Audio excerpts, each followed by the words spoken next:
Bom dia a todos! Graça e paz do Senhor Jesus seja com todos nós. Uma ótima quinta-feira para todos. Hoje é dia 6 de julho de 2023. Seja muito bem-vindo ao nosso devocional de hoje. E nesta quinta-feira, nós vamos avançando aí pelos profetas menores.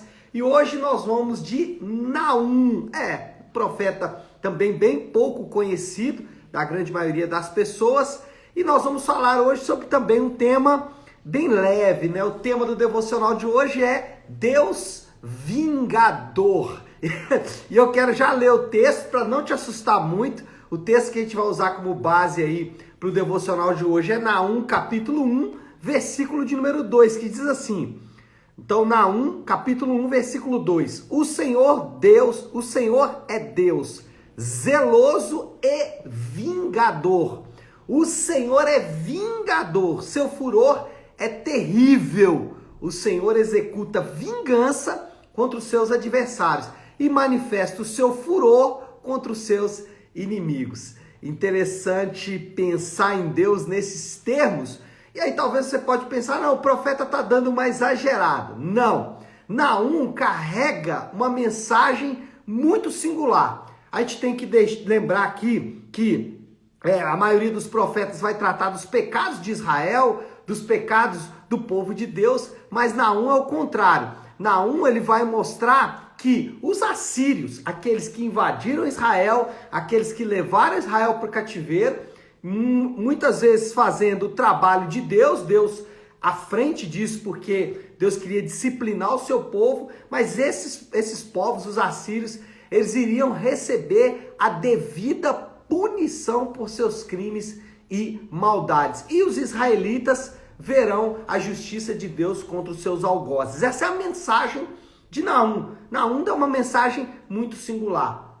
De um lado, os assírios verão a justiça, do outro lado, os israelitas verão o caráter de Deus manifestando ali naqueles seus algozes. E aí, então, percebemos que o texto de Naum, quando ele diz que Deus é vingador, não é uma hipérbole, não é o exagero do profeta. Não, é isso mesmo. Deus, ele vai fazer vingança contra os cruéis, contra os maldosos da terra. E é interessante porque nós temos a mania, né, especialmente entre aqueles mais moderninhos, por assim dizer, não sei se poderia usar essa palavra, mas enfim, para aqueles que são um pouco mais progressistas, né, tem a ideia de pensar em Deus como uma espécie de monge budista, né, assim, alguém meio paz e amor, meio rock and roll, né, meio anos 60,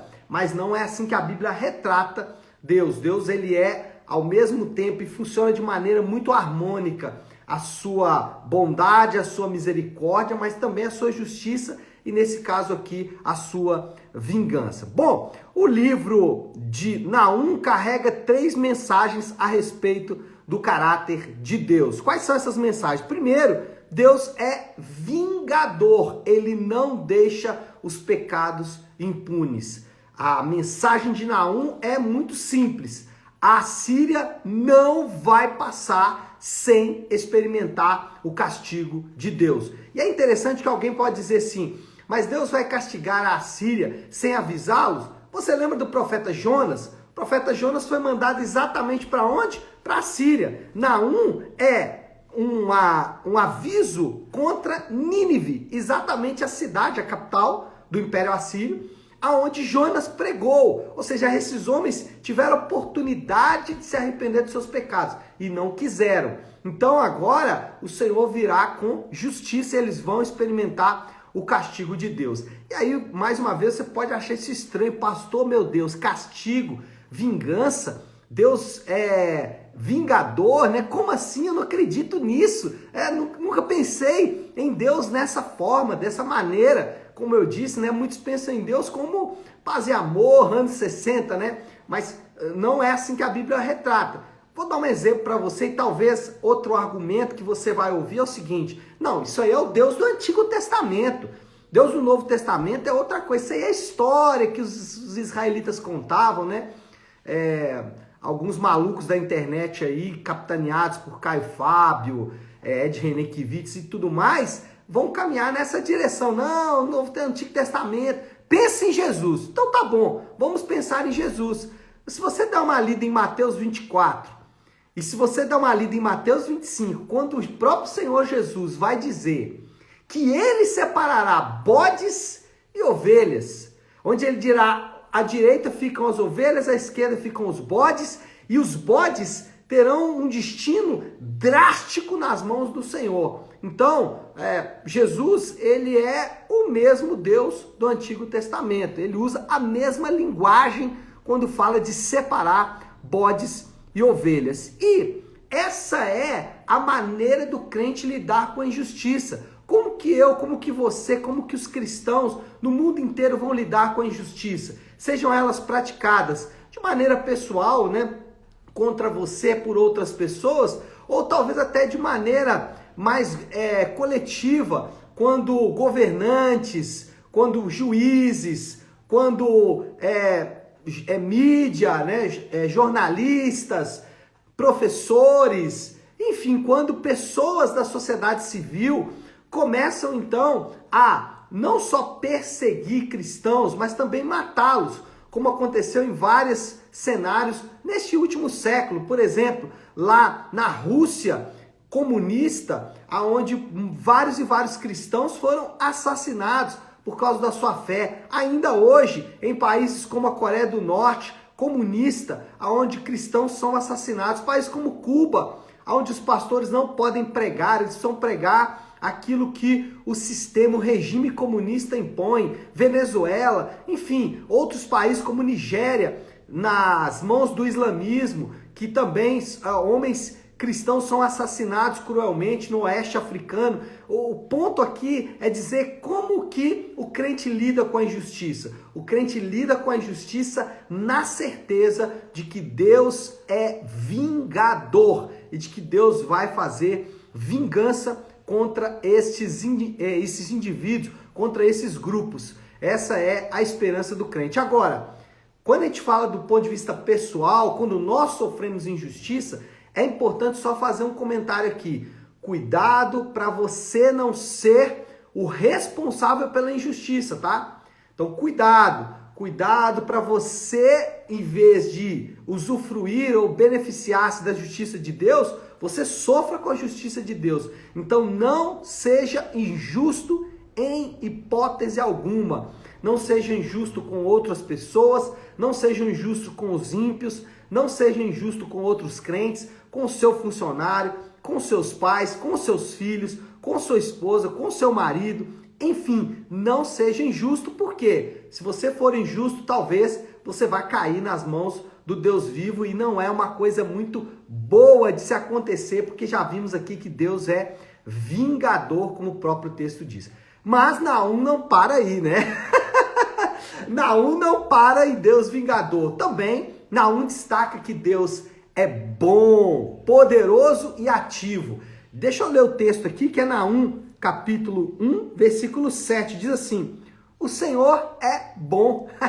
Assim começa Naum, capítulo 1, versículo 7. O Senhor é bom, um refúgio em tempos de angústia. Ele protege os que nele confiam. E aqui há uma reversão de Naum, que na nossa cabeça, como alguém pode ser vingador e bom ao mesmo tempo? Deus, ele preserva a sua natureza bondosa, mesmo quando ele vai executar justiça, quando ele vai executar vingança.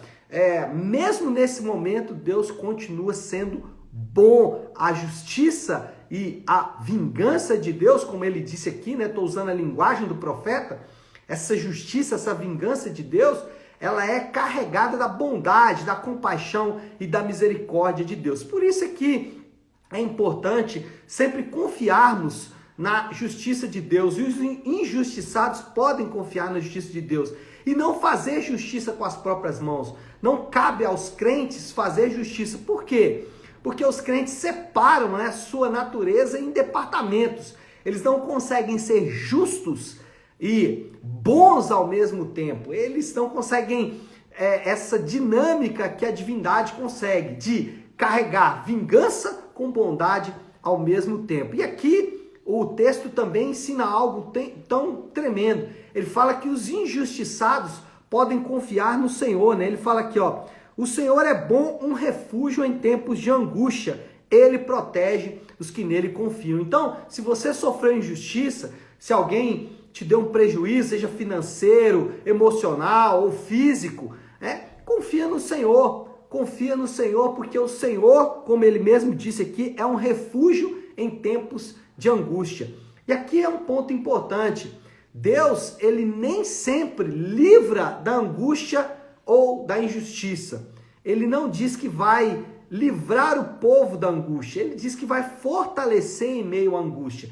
Ele não diz que vai livrar o seu povo da injustiça, mas ele diz que vai fazer justiça pelo seu povo. É interessante que Deus podia fazer isso. Deus podia eliminar de maneira peremptória, né, todos aqueles que cometem injustiças. Mas Deus não faz isso. A paciência e a misericórdia de Deus preserva tais pessoas, e os crentes podem experimentar, mesmo para injustiça, mesmo para assuntos como esse, como angústia, como perseguição e assim por diante, os crentes podem experimentar a força que vem do Senhor. Então, a segunda coisa, esse segundo aspecto do caráter de Deus que Naum ressalta é a bondade de Deus, Deus de maneira poderosa e ativa, agindo em favor do seu povo. E em terceiro lugar, Deus, ele manda boas notícias. Olha aqui o versículo 19 do capítulo 3, o último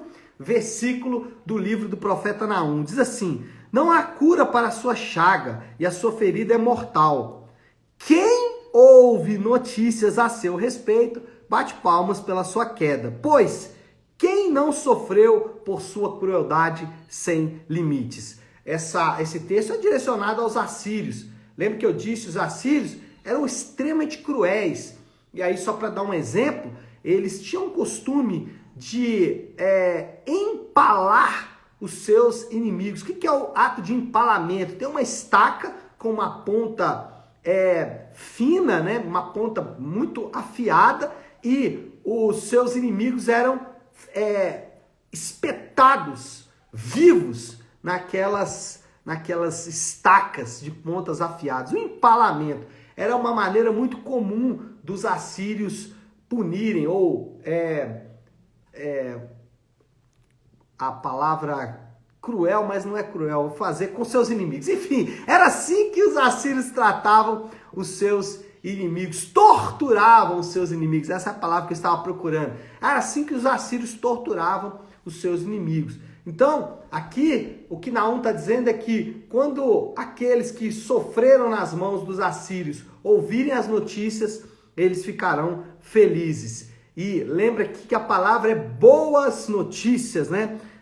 Quem ouviu as notícias, aqui a palavra é boas notícias, ou o evangelion, né? Palavra em grego para boas notícias, é o evangelho, as boas notícias de Jesus. Lá no Novo Testamento isso é ampliado. Aqui está ligado apenas à vingança de Deus contra os inimigos do povo de Deus. Mas em Jesus também encontramos a boa notícia de que ele nos livra dos nossos pecados. O ponto é dizer que os sofredores e todos os crentes são, ao mesmo tempo, santos, pecadores e sofredores, eles encontrarão refúgio. Essa é a boa notícia do Senhor. Bom, moral da história, já preciso passar aí para a conclusão. E qual é a moral da história? A certeza de que Deus é o responsável por punir os cruéis da terra e estabelecer a sua justiça, alimenta a esperança dos crentes. Os crentes, e aí já vai a aplicação aqui, né? O desafio do Léo, como lidar com a injustiça? Os crentes, eles devem lidar com a injustiça de uma maneira muito singular. Como que normalmente nós lidamos com a injustiça? Das duas, uma. Ou, ao nos depararmos com uma injustiça, buscamos justiça própria, justiça com as próprias mãos, ou nós mesmos buscamos a vingança diante de alguma injustiça e o fazemos isso das maneiras mais diversas possíveis. Hoje é uma maneira muito fácil de buscar vingança, indo para as redes sociais.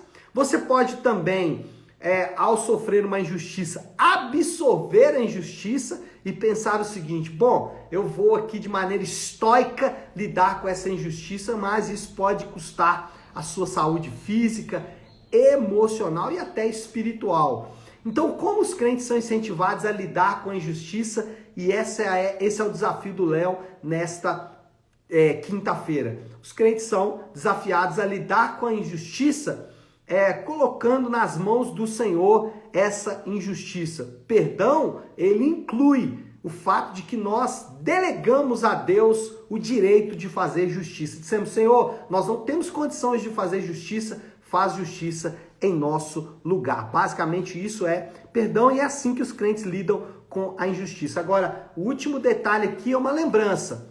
Cuidado para você não ser o agente de injustiça nesse mundo. Se você for um injusto, Deus, ele pode se levantar contra você e não é boa coisa. Então, cuidado para você não ser o agente de injustiça. E em vez de experimentar a justiça de Deus, você vai experimentar a vingança do Senhor. Não é realmente algo muito bom. Tá certo, meu povo? Bom, então é isso. Nós já vamos encerrando. Antes disso, eu gostaria de orar. Se você puder, pare um instante o que está fazendo e vamos juntos buscar a Deus em oração. Querido Deus, Pai de amor e graça, obrigado, Senhor Deus, por esta palavra nesta manhã. Todos aqueles que sofrem injustiça podem confiar no Senhor. Todos aqueles que sofrem angústias, perseguições, que sofrem, Senhor Deus, crueldades, podem confiar e descansar no Senhor. Por outro lado, livra-nos, Senhor, de fazer injustiças. Livra-nos, Senhor, de ser injustos e assim, Senhor, cair nas mãos do Senhor. Obrigado, porque o Senhor sempre nos orienta com a Tua palavra e pedimos que o Senhor assim continue fazendo. Oramos assim em nome de Jesus. Amém. Amém, meu povo? Bom, então é isso. Nós vamos ficando por aqui. Que Deus te abençoe. Uma excelente quinta-feira para todos. Fiquem com Deus.